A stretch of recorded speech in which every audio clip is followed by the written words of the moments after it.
Back with another question, folks, and today someone sent me a message on WhatsApp, which was nice. Hi Zabe, can you help? As I live with in-laws, I can't seem to find time to work out, and I don't feel comfortable going to the gym. My food intake is okay, not that bad, but I really want to stay on top of my exercise. All I have is one small room and one dumbbell, and thinking about kettlebell too. Can you please give me some tips and advice on what I can do to lose weight? If it's possible to even lose weight, please help. Thank you so much. More than happy to help. Now, in this sort of situation, I respect and appreciate it's not going to be too easy because obviously you're not going to have the time and the space, so you're not able to take up the living room space. Working with a small area, totally doable. We do this with our clients all the time. As I said before in some of the Instagram posts, a lot of our clients live with their in-laws, so they're kind of limited as to what they can do, but it can be done, so don't worry. The first thing I would do is purchase a kettlebell purely because kettlebells are more versatile. Now, when you have something like a kettlebell and it's a bit more versatile, you've got more movements at your disposal. Not hating on dumbbells at all, I just find kettlebells are a bit more easier to do 101 movements with. But if you can't do that just now, don't worry, we'll start off with dumbbells. The first thing that you do is go in the description and I'm going to link to you a 12-week program that you can do at home. The reason being is because if I told you exactly what to do week by week, this video will be well over an hour. So click the link in the description and you'll get a free guide that you can download, completely yours.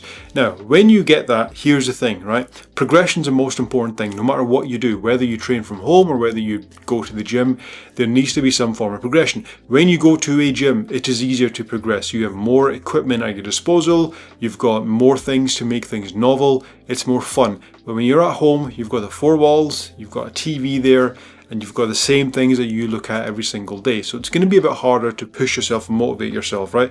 But it's not impossible. So using a dumbbell or a kettlebell at home, the number one thing you want to do is aim to progress with the reps and or weight. However, weight is not going to be that easy because you can't exactly every 2 weeks go to Argos and buy a new set of weights.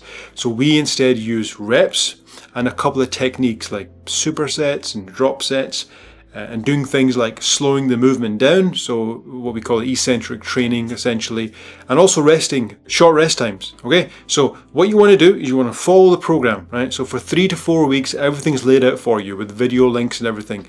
What you want to aim to do is each week you want to try and beat your rep score. Okay, that's the best way to put it. So if you had a 6 kg dumbbell and for most of the exercises you were managing, anywhere in the ballpark of 8 to 15 repetitions, for example, you want to try each week to aim to get more than that. So if for a couple of weeks on the goblet squat you're only managing 9 repetitions, you want to try and do 10 or maybe 11. The moment you get to 15, that's when it's time to upgrade your weight, I would say. 15 is usually a good rule of thumb. That's not to say you can't do more than that, it's just that the return is not going to be worth it because you're going to be risking a big amount of fatigue, mental and physical, because higher rep work demands more recovery and it's not really fun. And you're going to get demotivated, man. You're not going to want to train. So whichever weight that you do, you want to pick a weight that you can comfortably do for, between 8 to 15. The moment you get above 15, you then want to look at perhaps increasing the weight.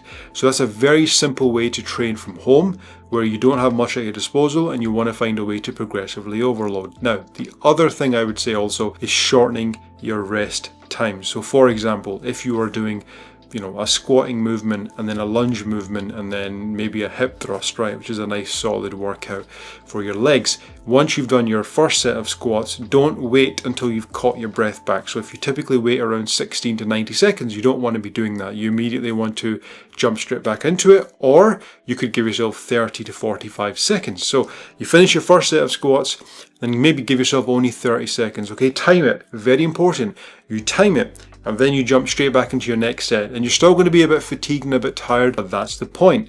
You then do set number 3. So you finish your second set of your goblet squats, you do your repetitions, and then you give yourself 30, maybe 20 seconds, and then immediately do your final set. And that's when it's all completed. You will feel completely pooped.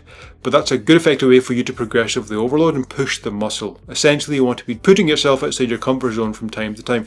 And this is what most people did during lockdown when, gyms were closed, so people had to make do with what they had at home. Another thing you could do, drop set. So a drop set won't be as easy if you don't have a collection of weights, but essentially it's where you do, I would do it in your last set though, I wouldn't do it for every set. Where let's say, for example, you were doing 8 kilograms dumbbell, doing a goblet squat, you finish and you get to maybe 12, 13 reps, You drop the weight and then you immediately pick up a lighter weight and you do maybe another 8 to 10, and then you drop the weight and you do one more, you maybe 8 kilograms, and you do maybe 6 to 8 reps. And you're not going to get that many because you're dropping the weight gradually as you are moving on to the next set. So it's like 3 sets done, consecutively without any rest time in between, and it is an absolute killer. If you don't have weights and you don't have lighter weights at your disposal, you could just use household objects that are slightly lighter than the next thing that you lift. Okay. One final thing that's a good way to help with progression is a superset. You have 2 exercises back to back. So you do a squat and then you do, for example, a lunge. I prefer to pair. Now this is just a personal preference.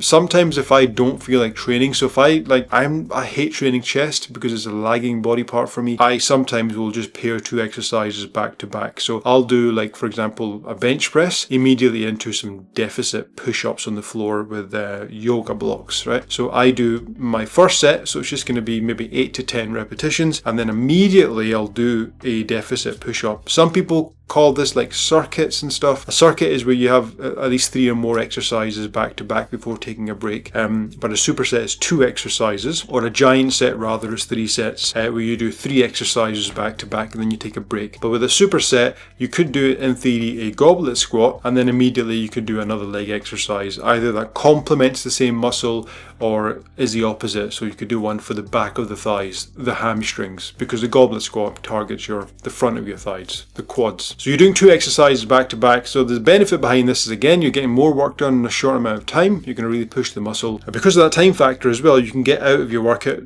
a lot quicker. So if you're somebody who only has 30 minutes quiet time when the kids are sleeping, for example, or before anyone comes home, doing supersets is a fantastic way to get more bang for your buck in a short amount of time, or just doing a circuit from time to time as well. Those are a couple of ways that you could, I guess, maximize your workout and get as much as you can with the resources that you have and the time that you have. You do not need a gym. I would say 60 to 65% of our clients have been training from home. Generally, they're the ones that tend to make tremendous progress because they don't have to worry about travel, finances to get to a gym.